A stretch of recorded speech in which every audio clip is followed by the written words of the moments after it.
Didn't I tell you it wouldn't work? Hey guys, it's Tia. So real quick, I released a message back in May called God Says It Won't Work. And in that message, I was just sharing that God, as he had been ministering to me and I was then sharing with you, he was saying that whatever was coming against us at that time, he promised us that it wouldn't work.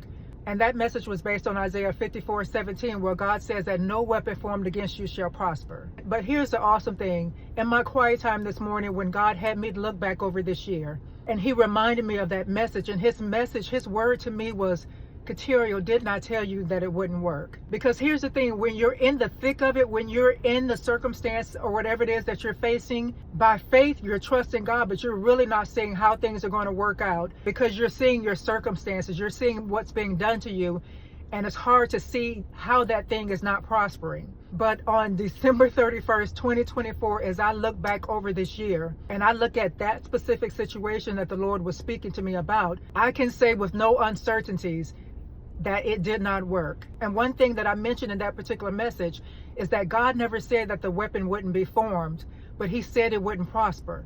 So yes, I have to acknowledge that I felt some effects from the things that these certain people were doing. But as I look back right now, what God spoke to me this morning and what I'm therefore saying to you is, if you're listening to this video right now, if you're watching this video right now, that means you're still standing.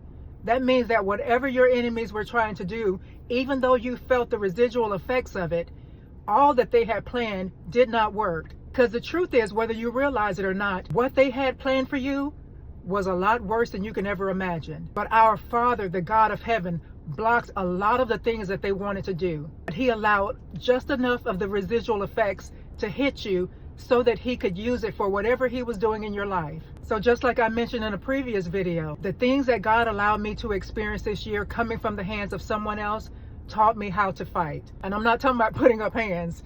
I'm talking about fight in the spirit where it counts. This doesn't matter if you haven't dealt with the spiritual. So God used what these people were doing to teach me how to fight in the spirit. He taught me spiritual warfare, but he didn't allow everything that they were trying to do to actually affect me, which means that at every point and at every turn, God was always in control. Even when your enemies think that they're doing the most, they're doing the best, God is still in control, and they're literally still puppets on a string that God is controlling to accomplish his purposes. So I want to encourage you, as we finish out this year, as you look back at everything that you endured this year, you are still standing. You won. God told you you were going to win. He told us that what these people were doing would not work because we are God's chosen people. We're the children of a holy and a mighty God who don't play about his children. I know that's not proper English. He don't play about his children, okay? So I encourage you to take a moment, look at everything you endured this year. Look at what was designed by the enemy to take you out. And the fact that you're still standing right now reminds you of the winner that you are and how great your God is. This year will go down in the books as one where you saw God stand up for you, where you saw God come to your defense. And so that in the future, everything that confronts you, you'll be able to remember 2024 and you'll remember how God came through for you. It will not work. So I wish you guys a happy new year, and I'm excited to see what God is going to do in all of our lives in 2025. Talk to you soon. Bye-bye.